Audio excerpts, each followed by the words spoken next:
श्रीलक्ष्मी श्रीमहालक्ष्मी क्षीरसागर कन्यका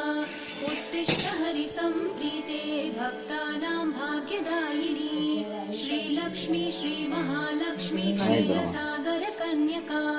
उत्तिष्ठ हरिसंप्रीते भक्तानां भाग्यदायिनी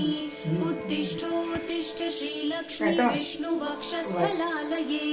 उत्तिष्ठ करुणापूर्णे लोकानां शुभदायिनी उत्तिष्ठोत्तिष्ठ श्रीलक्ष्मी विष्णुवक्षस्थलालये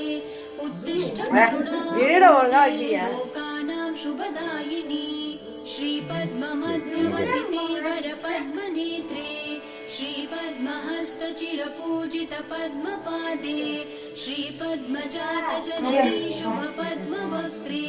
श्रीलक्ष्मी भक्तवरदे तव सुप्रभातम्।